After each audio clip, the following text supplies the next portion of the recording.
Bonsoir à tous, merci de nous rejoindre sur Réunion la Première pour votre 19h à la une ce soir. Fraises, ananas, salades, bissap, des fruits, des légumes, des confitures aussi vendues directement du producteur au consommateur. Le premier marché des producteurs en nocturne a lieu en ce moment à Saint-Pierre. Les vacances approchent, mais quels documents faut-il pour voyager ? Le pass vaccinal est encore demandé pour de nombreuses destinations. On fait le point dans ce journal. Que s'est-il passé sur le Pont Neuf le 24 avril dernier ? 2 hommes ont été tués par un policier originaire de La Réunion. Il a ouvert le feu sur le véhicule après un refus d'obtempérer. La reconstitution a eu lieu ce matin. L'amour et la passion l'animent. Son tube en créaton port enregistre a été écouté plus de 24 millions de fois sur Internet. Plus récemment, elle a formé un duo avec l'artiste réunionnais Timat. Fanny G est arrivée ce matin à La Réunion. Elle sera ce soir à Saint-Gilles et avant cela, elle fait une halte sur notre plateau. La chanteuse est notre invitée. Et enfin, nous retrouverons Sigrid Schoenkaibon pour la rubrique culture du vendredi soir. Bonsoir Sigrid. Bonsoir Christelle et bonsoir à tous. Rencontre ce soir avec Florence Boyer, danseuse et chorégraphe. Florence Boyer offre La Réunion et son Maloya à l'Opéra de Limoges avec son spectacle Kaniki, un partage pour implanter notre culture dans la Creuse et découverte du groupe Tramaï, un trio qui nous emporte dans leur univers éclectique influencé par les musiques du monde. À tout à l'heure. À tout à l'heure Sigrid. Confiture, jus de fruits frais ou encore chips pays, ce n'est qu'un petit échantillon de ce qu'on peut trouver au premier marché des producteurs en nocturne. Ça a débuté à 16h et c'est jusqu'à 22h à Saint-Pierre. Un rendez-vous que les organisateurs souhaitent instaurer afin que ce mode de consommation gagne le cœur du plus grand nombre. Laurent Pirotte. Du producteur directement au consommateur et sans aucun intermédiaire. Sur le marché au Calbanon de Grandbois cet après-midi, le prix des légumes et des fruits pays était tout simplement imbattable. Les salades éplantées sur petite île. Et vous les vendez combien ? 1 euro. Une grosse salade comme ça ? Oui. Mais vous y perdez ou pas ? Non, c'est le prix que nous fait toute l'année. C'est les fraises qui viennent d'où ça ? Tampon, grand tampon Léo. Et alors, vous les vendez combien ? 3 € barquette. 3 € une barquette comme ça ? Ouais, des barquettes 300 grammes aussi. Hein. La tomate, elle est à 3 € ici. Très belle tomate, très champ. Et l'aubergine ici, là. C'est des produits raisonnés. Hein, et puis on fait un peu de l'agroécologie. Voilà, c'est à 2,50 € les aubergines. Les courgettes 2 €, les radis 1 €, les poireaux 2 €. Au total, près d'une vingtaine d'agriculteurs venus de la région et même de Sillaos ont posé leur production sur les tables à l'initiative de l'association Ici CPI et de la Chambre d'agriculture. On a beaucoup d'agriculteurs, les lassés d'être mélangés à tout ce qui est ce marasme de légumes d'importation chez son voisin ou en face de lui sur les marchés traditionnels. Et aujourd'hui, nous voulons développer une gamme de marchés où quand le client il vient sur le marché, il ne pose pas la question de savoir s'il est payé, parce que tout sera payé. Un circuit court avec des aliments de saison et garantis. Forcément, les clients n'ont pas hésité. Le prix, la qualité et le monsieur qui est très agréable. Ben là, parce que c'est joli et le prix est correct. Ouais. Oui, le prix est correct. Il y a des gens qui ne peuvent pas partir au marché forain. Ben là, c'est mieux, quoi. En sortant du boulot, ils viennent ici, quoi. Une initiative destinée à s'agrandir à d'autres communes dans l'île. En attendant, rendez-vous à Grandbois le 2e vendredi de chaque mois. Dans le sud, il risque de ne pas faire très beau ce week-end, de la pluie, du vent également. Cela devrait concerner une large partie du territoire, des conditions attendues à cause de la présence d'un front froid dans la zone, prévient Météo France. Philippe Caroff nous donne quelques précisions, écoutez. La masse nuageuse va venir sur nous demain et s'attarder jusqu'en milieu de nuit de samedi à dimanche avant de s'évacuer. Et donc ça va s'accompagner de quelques pluies modérées dans un premier temps et puis plus soutenues, surtout a priori demain après-midi et en soirée dans le sud, notamment le sud sauvage sur le massif du volcan. Donc des pluies un peu plus conséquentes dans ce secteur-là. Et sinon, donc un changement de masse d'air à l'arrière, donc quand ça va s'évacuer, donc dimanche, donc avec un rafraîchissement. La température la plus fraîche attendue, c'est dimanche matin et surtout lundi matin, en fin de nuit de dimanche à lundi. On devrait être proche de 0, mais a priori quand même 2, 3, 4 degrés, donc pas sûr qu'on ait des gelées blanches sauf éventuellement vraiment en haute altitude sur le volcan ou au Maïdôme. Interview signée Géraldine Blandin et Daniel Fontaine. Il fait un peu frais, mais pour ceux qui avaient prévu des sorties bassin ce week-end, oubliez le bassin bleu à Sainte-Anne. La baignade est interdite jusqu'à nouvel ordre à cause d'une mauvaise qualité de l'eau.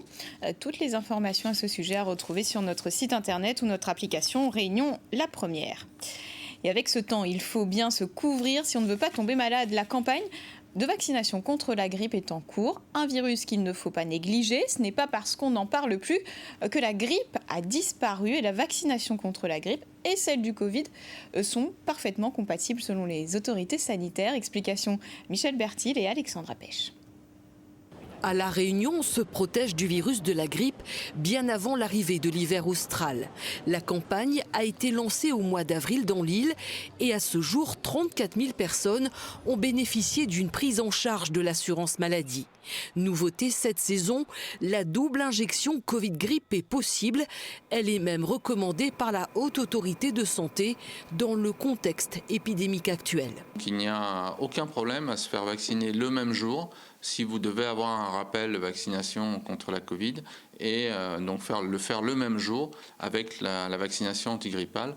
Donc vous aurez à ce moment-là une injection dans chaque épaule.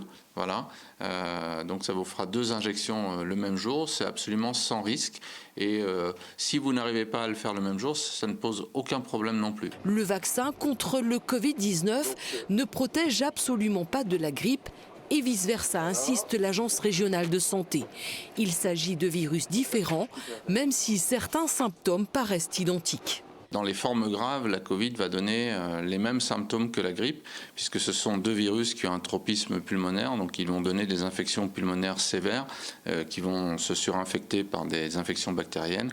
C'est exactement sur le plan clinique, il n'y a pas de différence, mais ce sont 2 virus qui sont complètement différents. Dans les pharmacies, les professionnels de santé sont sollicités pour la double vaccination et ils sont habilités à le faire. Ça arrive en effet que des gens qui voyagent ou des gens qui sont fragiles, qui ont eu par exemple des symptômes grippaux, de la grippe ou de l'asthme par exemple, ou des insuffisances pulmonaires, et on leur propose en effet la vaccination contre la grippe, mais déjà leur médecin a prescrit ou a recommandé cette vaccination en effet. Les personnes identifiées contact possible d'un cas de Covid-19 devront toutefois reporter leur vaccination contre la grippe.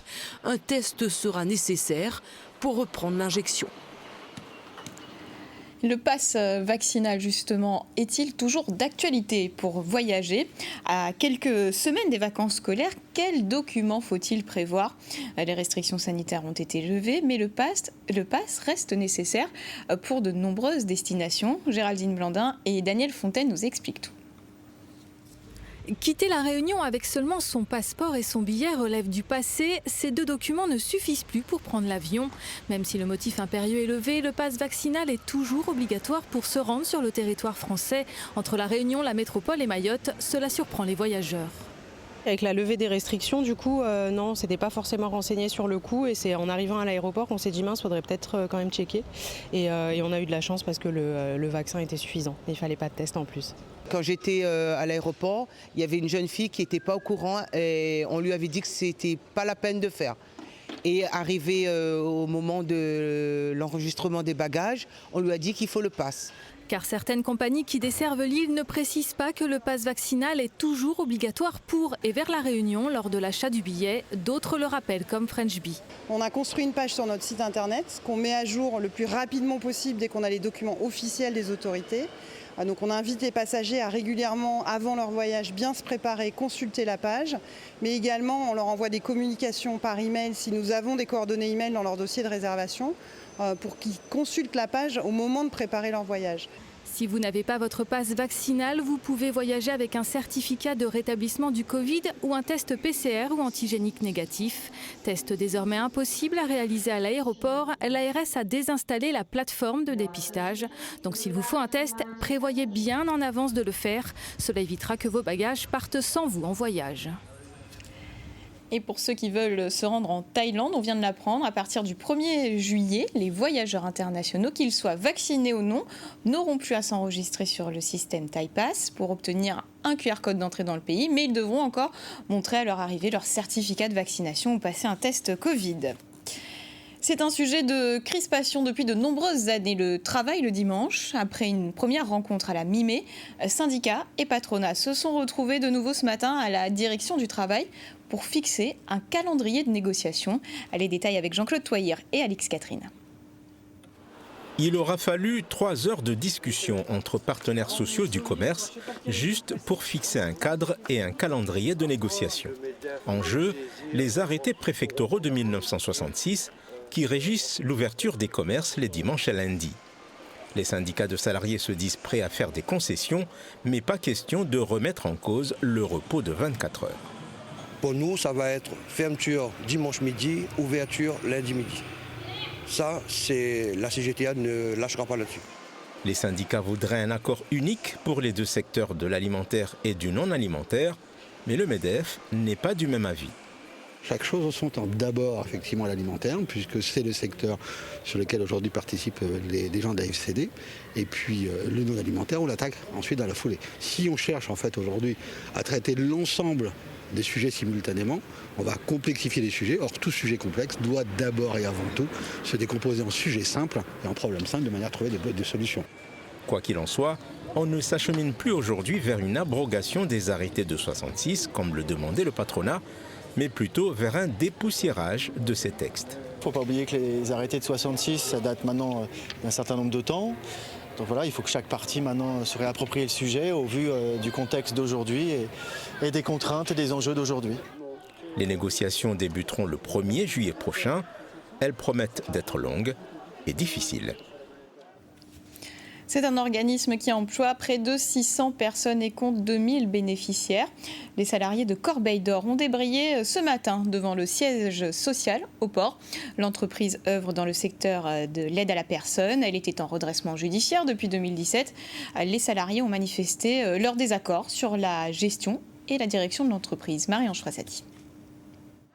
Des dépenses somptuaires dans un contexte délicat, voilà ce que dénonce une trentaine de salariés chez Corbeil d'Or. Ils ont protesté devant le siège de l'entreprise au port ce matin.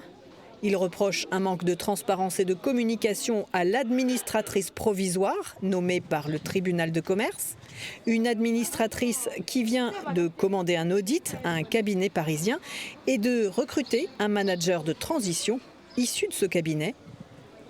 Le tout sans consultation du comité social de l'établissement. Voilà la goutte d'eau qui a fait déborder le vase. C'était une dépense qui a été prise par l'administratrice en place concernant une embauche sans nous prévenir et dont une prise en charge globale à la hauteur de 50 000 € par mois qui nous a interpellés. Dans cet audit, tout ensemble, son salaire et tout a une valeur de 50 000 € pour 2 mois, soit 100 000 € et peut-être renouvelable. On a déjà des difficultés, donc on aimerait comprendre où est-ce qu'on va. Une inquiétude partagée par la responsable des ressources humaines, qui se trouve également être directrice des opérations et qui ne voudrait pas porter le chapeau d'éventuelles largesses. Les syndicats ne comprennent pas pourquoi prendre un cabinet extérieur, pourquoi ne pas l'avoir choisi ici à La Réunion. Ils ne comprennent pas le montant afféré à ce prestataire externe, alors qu'on leur précise qu'il y a des difficultés économiques dans l'entreprise. Une aide à domicile, c'est le SMIC, donc avec de l'ancienneté selon leur arrivée dans l'entreprise, mais c'est vrai qu'on reste quand même sur une base au SMIC. Malgré la présence de ce courrier, l'administratrice provisoire, jointe par téléphone, affirme ne pas être au courant de la manifestation. Elle n'a pas autorisé non plus le manager de transition à s'exprimer. Je ne suis absolument pas au courant de grève. Je n'ai pas de préavis, je n'ai rien sur en qualité d'administrateur provisoire, j'ignore. Est-ce que vous pourriez nous donner une Non, version ? je ne vous donne rien parce que je n'ai pas d'informations officielles. Donc je vais raccrocher, madame, je vous souhaite une bonne journée. En venant manifester aujourd'hui, les salariés de leur côté affirment s'être organisés pour ne pas léser leurs clients, des personnes âgées et handicapées bénéficiaires de leurs prestations.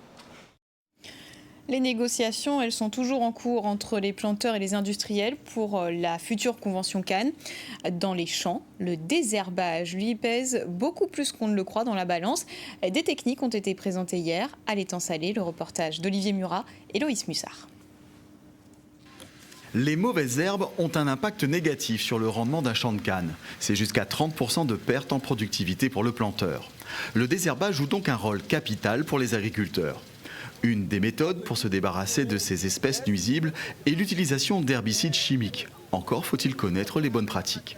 Le surdosage, c'est un gaspillage d'argent, notamment pour le planteur. C'est aussi un risque de pollution pour l'environnement.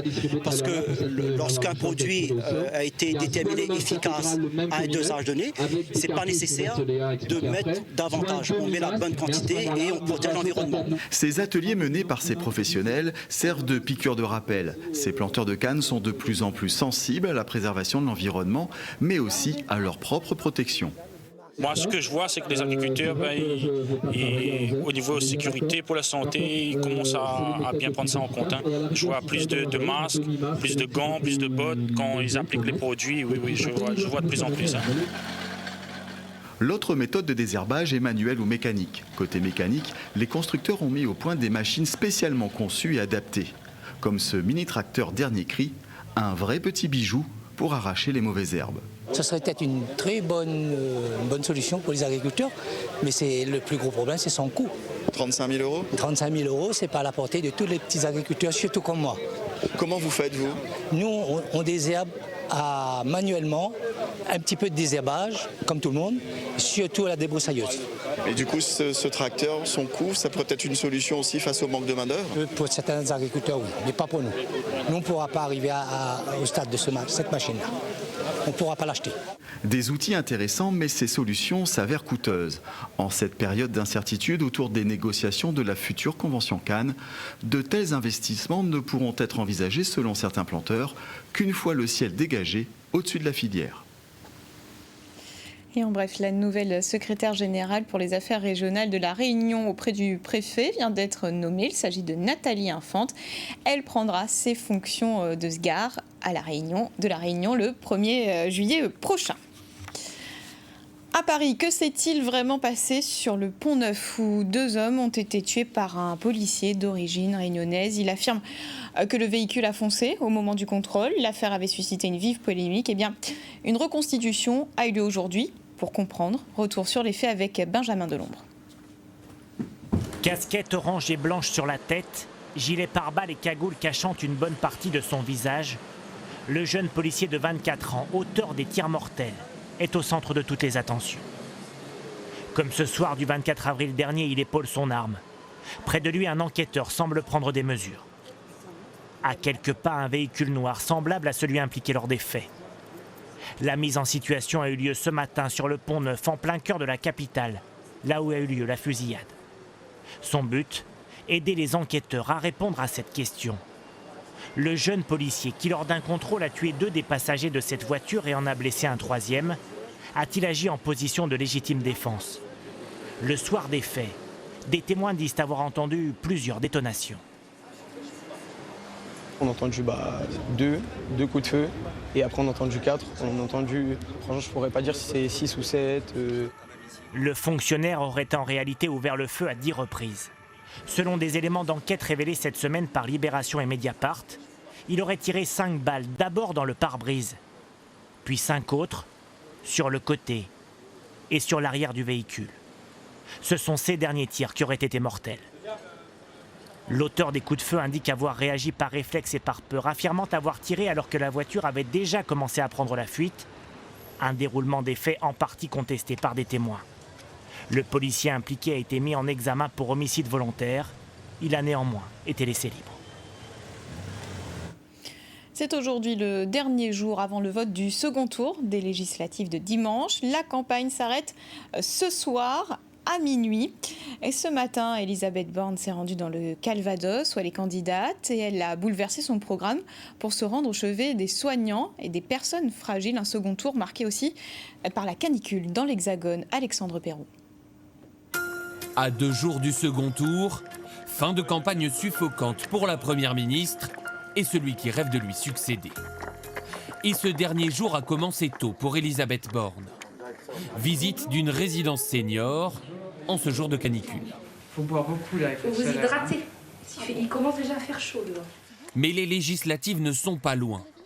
Déambulation dans ce village du Calvados pour la Première ministre, avec un objectif, convaincre jusqu'au bout. On a un moment important, même crucial, dimanche, avec le choix entre deux projets. Nous, on veut continuer à créer des emplois, à soutenir le pouvoir d'achat, à protéger les Français dans des crises internationales dont vous voyez la gravité. À moins de 48 heures du scrutin, lui aussi veut chauffer à blanc ses électeurs. Jean-Luc Mélenchon sonne la mobilisation générale sur un thème, l'environnement. Ah, il y a un bel arbre là. Réchauffement climatique, économie, institutions, le chef de file de la NUP en appelle à la prise de conscience. Si nous sommes élus, on se met au travail tout de suite pour appliquer un programme. C'est l'ordre, la cohérence et l'efficacité. Et s'ils viennent eux, c'est la pagaille et le remue-ménage permanent. Les esprits ont encore jusqu'à ce soir minuit pour s'échauffer, mais après chacun est prié de rester au frais. Dimanche, ce sera aux Français de trancher. La soirée électorale sur Réunion la Première ce dimanche, les premiers résultats, les réactions en plateau, dans les permanences des candidats. C'est sur notre chaîne que ça se passe, à la télé, en radio, sur Internet. On vous donne rendez-vous à partir de 18h ce dimanche. Et dans les soirées, on a tous chanté ou fredonné cet air.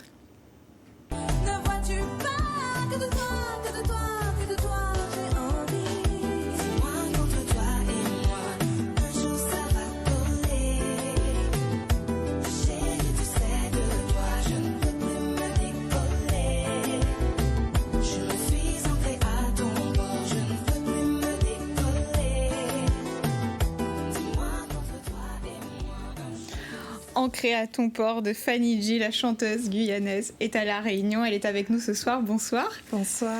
Et merci d'avoir accepté notre invitation. Vous chantez l'amour dans vos chansons.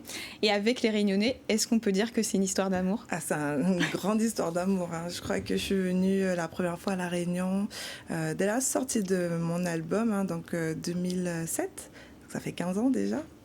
Et je racontais d'ailleurs en coulisses à quel point j'étais émerveillée de voir la mixité du pays, les paysages et surtout de voir qu'on connaissait ma chanson parce que c'était le début de ma carrière et je vois que 15 ans après, on la chante encore, donc je suis très, très heureuse. Effectivement, il y a beaucoup qui l'ont chanté cet après-midi. Vous êtes arrivés, vous, dans l'île ce matin et vous êtes déjà ce soir en représentation au Métis Club à Saint-Gilles. Hâte de retrouver le public ? Hâte, justement, on entend au fond le morceau que j'ai eu l'occasion d'interpréter avec Timat. J'ai hâte de voir comment ça prend ici. J'ai vu que sur TikTok, les gens la chantent beaucoup. Donc voilà, ce soir, soyez au rendez-vous. Un duo avec Timat, d'ailleurs, qui a totalisé déjà plus d'1 700 000 vues sur YouTube. On peut dire que ça cartonne.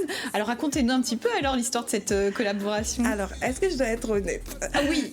Okay. Alors si je dois être honnête, on a enregistré ce morceau il y a 3 ans déjà. C'était lors de ma venue au festival du Zouk. Et donc il était sur le même plateau. Il m'a dit on va au studio. On était allés au studio. À ce moment, j'étais enceinte de ma deuxième fille.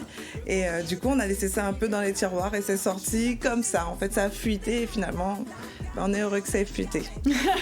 Finalement, ça donne, comme je le disais, un tube. On parlait du public que vous avez hâte de retrouver. Les événements qui reprennent après 2 ans de pandémie, ça fait du bien. Ça fait du bien parce que c'est vrai que les artistes, on a beaucoup souffert pendant le Covid. On n'a pas pu chanter, mais on a pu se réinventer musicalement parlant. Donc, je suis contente. Alors, qu'est-ce que vous allez proposer ce soir au public de Saint-Gilles ? Avec de nouveaux morceaux comme L'amour et la passion, comme d'autres titres aussi, comme mon dernier single qui s'appelle Palais. Et puis, on va revenir sur les classiques, bien sûr. Mais bon, tout ça, pour savoir tout ça, faut venir ce soir. Et ça va être le feu. Et peut-être une dernière question. Voilà, vous citez tous ces titres, on a cité le nombre de vues qu'ils font sur Internet. C'est quoi le secret ? C'est quoi votre moteur ? J'aime bien dire que je suis une amoureuse de l'amour.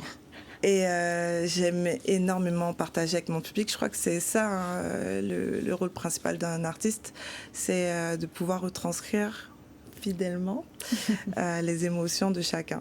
Et voilà, je m'accroche à ça et je crois que ça plaît. Tant que ça plaira, je serai là. Merci beaucoup en tout cas Fanny Di d'être venue sur notre plateau ce soir. Vous êtes à La Réunion pour un concert à Saint-Gilles. Merci d'être venue nous voir. Merci de m'avoir reçue. C'est une page de l'histoire de la musique réunionnaise qui se tourne. Alain Choby, le dernier membre des Jocaris, s'est éteint à l'âge de 79 ans. Les Jocaris, groupe mythique des années 60-70, composé d'Alain Choby, Henri Mingard et André Legras. Ils étaient d'ardents défenseurs de la musique locale et ils avaient remis à leur sauce certains standards. On écoute un petit peu. Là-bas chez Lolo, tout le monde y danse et partout dans l'ambiance. Miel de la Réunion, la palie qui fait le fion. Son figuier, elle est toute couleur, il n'a rien qu'un seul cœur. Prends Bali, poubelle, prends gaz, sinon tension rempart. Tant gaspette pour tout le bon, si oui j'ai son moment. Viens voir la Réunion, c'est mon noir, la papouillon. Si la plage n'a pas bombé, l'y ravage les graines de feu. Et puis on vient tout juste de l'apprendre, il a tourné dans plus de 120 films depuis 1956. Jean-Louis Trintignant est décédé aujourd'hui à l'âge de 91 ans. Selon son épouse, l'acteur est mort paisiblement de vieillesse ce matin chez lui dans le Gard, entouré de ses proches. Et il est l'heure maintenant de passer à la rubrique culture du vendredi soir.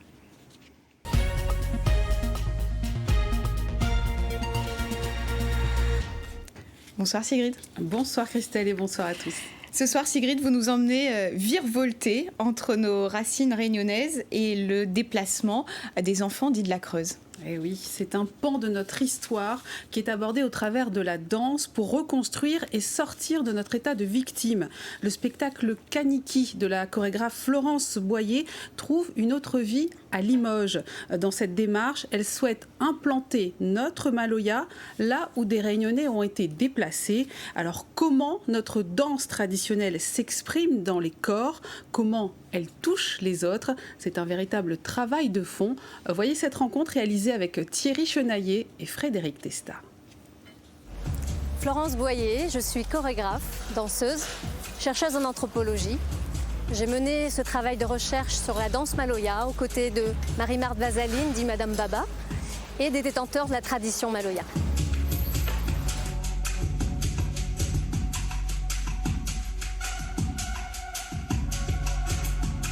Merci Florence Boyer d'être là avec nous avant de rejoindre l'Opéra de Limoges. C'est une belle aventure qui s'annonce. Oui, tout à fait. On est vraiment ravis avec l'équipe de Limoges, l'équipe du conservatoire, de permettre à cette pièce Kaniki, mais jouée par les jeunes danseurs du conservatoire de Limoges, avec qui on a mené tout un travail depuis 2021 d'immersion dans la matière chorégraphique Maloya. L'intérêt pour moi d'emmener, de retransplanter des racines de la danse Maloya sur cette terre de la Haute-Vienne dont fait partie la Creuse, on voit bien tout de suite le lien, c'était de replanter les racines de ce qui a manqué aux enfants dits de la Creuse, rayonnés dits de la Creuse, sur cette terre. Et la danse Maloya apparaît comme une danse de résilience. Pour faire écho à cette déstructuration des familles des enfants réunionnais dits de la Creuse, j'ai déstructuré cette structure de la danse Maloya.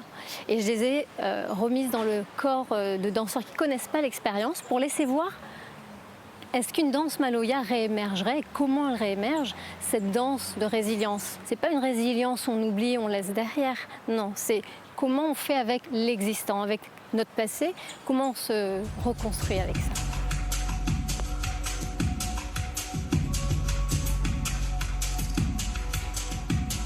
Comment vous avez décidé de devenir danseuse, d'en faire une carrière? C'est une affaire que vous ne décidez pas. Hein. Il vient tout seul. C'est vrai que je dansais déjà depuis toute petite, et puis dans les familles réunionnaises, mon papa étant un accordéoniste, j'ai grandi dans un monde musical, et la musique forcément habite les corps depuis toute petite. Ce qui m'a encouragée à continuer, c'est d'avoir eu la médaille d'or régionale en 98, ce qui m'a permis d'aller au concours national et de décrocher la médaille d'argent. Et là, je me suis dit, tiens, il y a peut-être... voilà. Mais je faisais mon parcours universitaire en même temps. J'avais vraiment ces deux parcours qui me tenaient à cœur. Et donc, j'ai, comme il dit, ma sotte la mer. Et j'ai continué à me former sur place pour acquérir des bases encore plus solides dans le classique, dans la danse contemporaine, dans les danses africaines, énormément de hip-hop, tout en ayant cette force de la danse maloya avec moi. Qui ne t'a jamais quitté finalement. Ah non, effectivement, oui. C'est vrai que j'ai eu un moment à jouer des percussions et naturellement, le rythme qui est sorti, alors même que je ne l'avais jamais appris, c'était un rythme maloya en fait. Donc on est entouré de ça. Donc même si on n'en a pas conscience, le corps, il sait. Il a une mémoire de ce qu'il entend dont on n'a pas forcément conscience.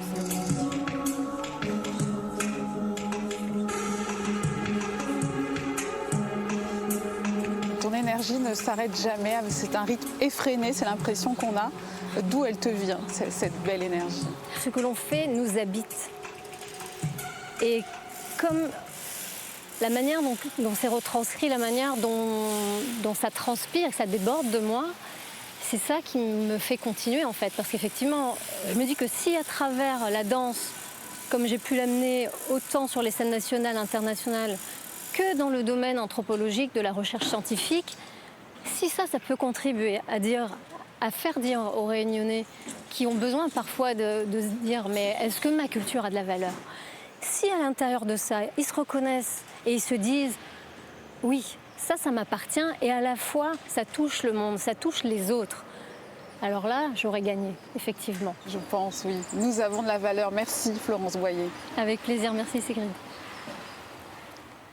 Florence Boyer qui porte loin notre culture et Kaniki, donc son spectacle se jouera le 22 juin prochain à l'Opéra de Limoges avec les élèves du conservatoire. Puis dans une deuxième phase, ces élèves rejoindront ceux du conservatoire de La Réunion pour un flot inédit.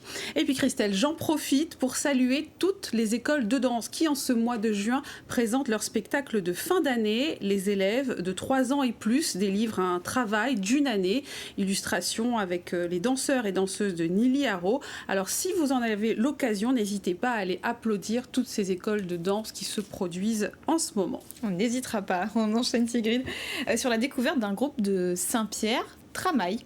Tramaï, Christelle, vous savez ce que c'est? C'est un filet de pêche. Et David Abrousse, Florence Latapi et Jimmy Imar nous offrent leur musique trappée avec un tramaï, un style inédit influencé par des musiques du monde, avec une seule volonté, partager leur univers.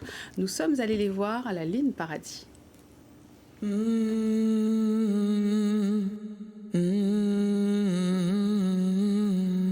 Alors Tramaï, c'est un trio avec 3 dallons et c'est né avec une rencontre importante avec l'Inde et puis c'est né aussi avec notre parcours à nous 3.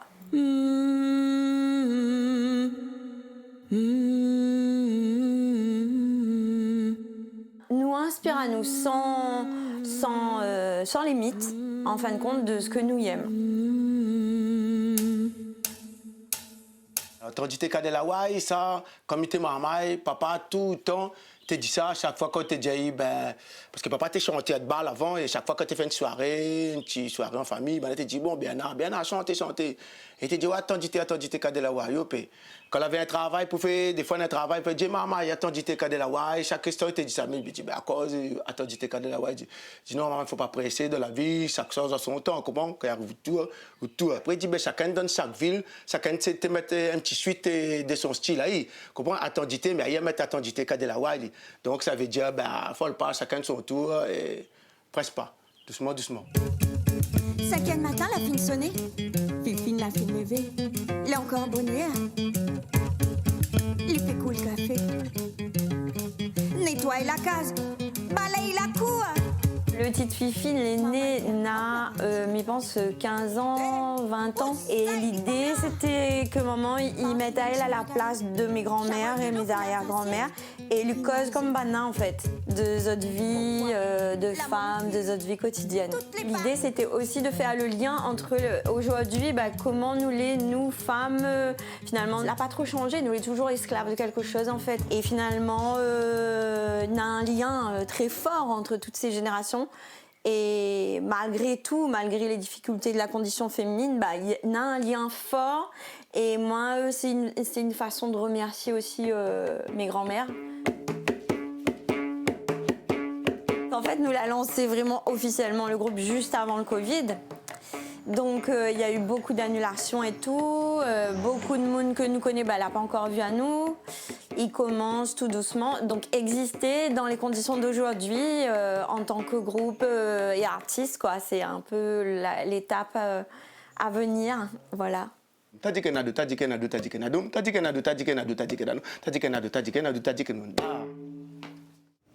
Tramaï, un groupe à découvrir. Et si vous voulez les voir, un concert est prévu le 31 juillet à la Rondavel Filao à Saint-Leu. Et sinon, donc vous le voyez, leur premier album, Atendite Kadelawai, est disponible sur toutes les plateformes ou en physique. N'hésitez pas à aller voir leur page Tramaï. L'expression qu'on va retenir aussi. Hein. Ah oui, je pense qu'on va la prononcer et l'utiliser maintenant. On va essayer en tout cas. Ça va revenir. Du coup.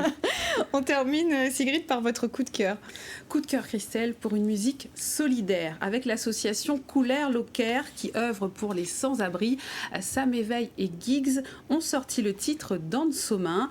C'est un clip sous forme de petit film pour raconter l'histoire d'un homme qui a tout perdu et qui tente de survivre dans la rue.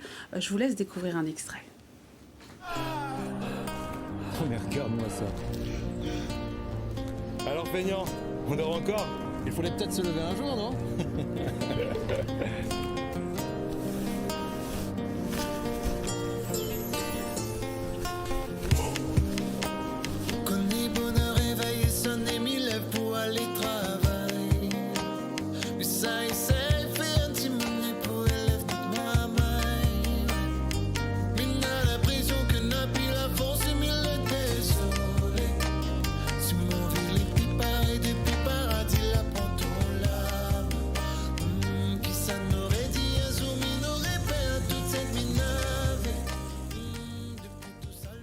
Couleur Locker, qui l'association donc qui fête son 3e anniversaire cette année. N'hésitez pas à aller découvrir le clip dans son intégralité, c'est disponible sur YouTube. Et si vous souhaitez découvrir Samé et Giggs ainsi que tous les artistes Couleur Locker, un seul rendez-vous, ça se passera le 21 juin à l'occasion de la fête de la musique dès 18h au Bar à Choix. Et parmi d'autres artistes, il y aura notamment l'Indigo, Léa Noël ou encore Loïc Painaille et plein d'autres artistes pour vibrer mardi prochain pour la fête de la musique. Christelle. On ira, Sigrid. Hein. Ah oui, il faut y aller. Le rendez-vous est pris. En tout cas, merci beaucoup. On vous retrouve vendredi prochain. Avec grand plaisir, Christelle. À vendredi. Et c'est ici que s'achève cette édition. Merci de l'avoir suivi. Demain, pour vos JT, vous retrouverez Gaël Mallet. Passez un excellent week-end. À lundi. L'information continue sur notre site internet lapremière.re.